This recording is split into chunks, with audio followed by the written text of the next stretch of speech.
Today we discuss Jesus and quantum mechanics, and this is a man who had knowledge of divine power. And when you look at the quantum law of entanglements, you can see that these are laws that we don't understand. These are things we know to happen, but we can't explain how. So whenever you reach a situation where you know something works, but you can't explain how, that's where you should stop, because obviously if you proceed and carry on using technology that you don't understand, you might be doing more harm than what you might envisage. So having said that, the difference between science and sorcery is that sorcerers use technology and knowledge that they don't understand. Yeah, they use things that work, but they can't explain how. Where you find a sorcerer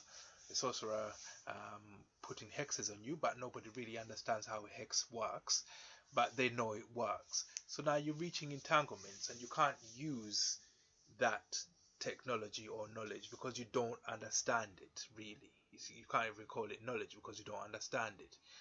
But Jesus appears to be a man that was divine, where he can understand that knowledge, and he knew that once you start doing miracles of that nature, you obviously, the price has to be your life.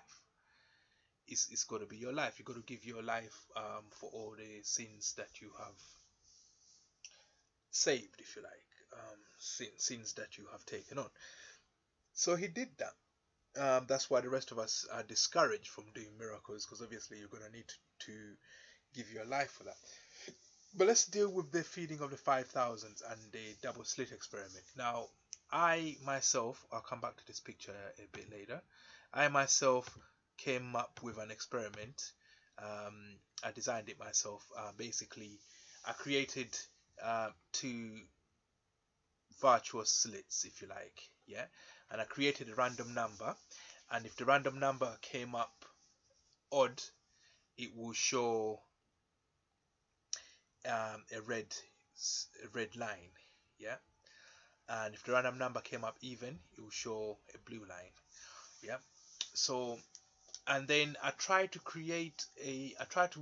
program it in such a way where it's very, very difficult for me to know which, well, it's a random number already. It's very difficult to know which random number came up. So I don't actually have a routine that saves the random number. Once the random number is generated, I don't save it anywhere. Yeah, there's no routine that says, right, save this number and then do this with this. No. Once the random number is generated, it shows up a blue or a red, yeah, and basically it draws a black image everywhere else, yeah. So it draws a black image everywhere else, yeah, but where the random number has appeared, it draws a red or a blue.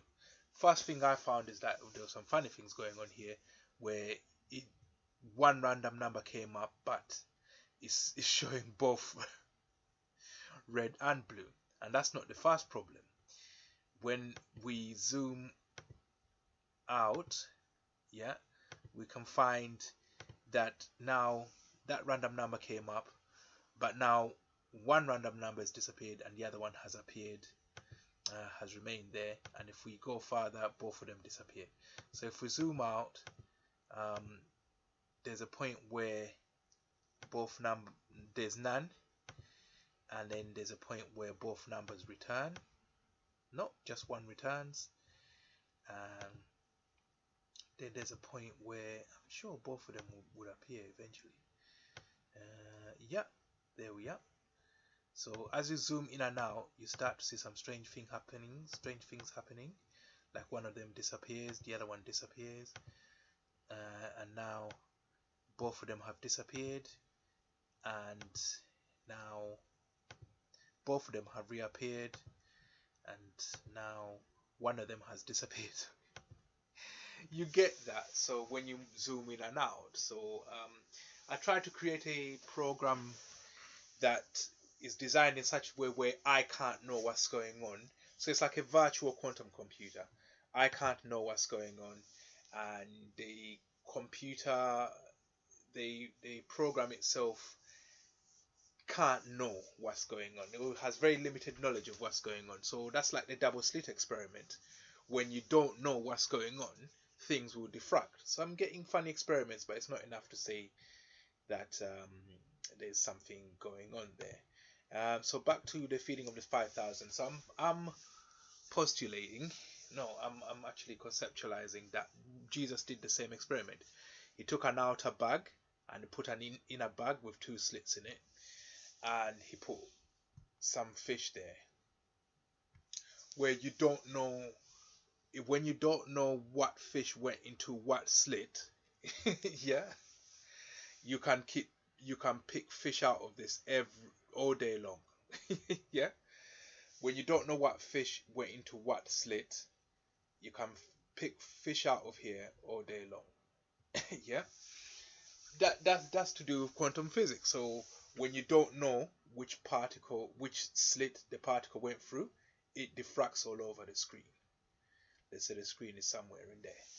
So Jesus must have been thinking along those lines, that, if I put myself in a situation where I don't know what's happening in the bag, it can be anything, and I'll have to accept that it's anything. So I just keep picking fish out because I don't know any better. I don't know which fish went in, so I don't really know. So Jesus must have known quantum mechanics and that kind of reasoning that we have developed now. It wouldn't come as a surprise to me if Jesus would be someone in the future that decides to go back in time to try and save humanity, like one of those eco warriors or something like that. Yeah. So, but until that happens, we'll have to say that that's somebody who had knowledge that we're yet to attain, or we're on course to attaining. Yeah. So the aim of this talk is to actually let you know that when you don't know what's happening to something, it becomes a wave. When you're not looking at something, it becomes everything until you fix it in one place, one location. So when you look at the Mandela effect, when we are not looking at one thing, if all of us are treated in such a way where our attention is diverted from an object, that object can change its nature. Now, when it comes to people who say that they're using weaponry to look into your minds, if these people spend most of their time looking into other people's minds, they will be spending less time looking at nature. And if our attention is diverted away from looking at nature, by the time we stop looking at what we're looking at and then we start looking at nature, nature would have changed. Let's say most of us spend our times looking at TV programs and the television and some kind of screen, and less time looking at stars and planets and sun and things like that. By the time we stop and start looking at these things, they'll start changing, And I think I believe that there is a threshold that where you can say that there needs to be a certain number of people looking at an object for it to actually come into existence. So there's people who have that knowledge. I'm not part of the in a circle, in a crowd or whatever, or in people. I'm not into anything. Yeah, I'm just somebody who looks and deduces from first principles, and knowledge doesn't belong to any inner circle or something. If knowledge belonged to an inner circle, it wouldn't be so easy to be discovered by those who are not in that circle. So I can come up with knowledge that secretive organizations know without being part of it, just by looking at nature. If those secret organizations have true knowledge, then we should be able to come up with it independent of them. But if we can come up with information with knowledge independent of them, it's knowledge belongs to all of us, and that's what Jesus came to tell us. You're telling us that only a certain people can look at the Torah, but if we can come up with knowledge that's in there, then we're all allowed to look at it. So they wanted to hold scripture for only certain people, certain select few people, to be able to discuss and talk about. But Jesus wanted to give all of us the power. He even told Peter to walk on water. He wants all of us to have that power. not just the select few or the elite.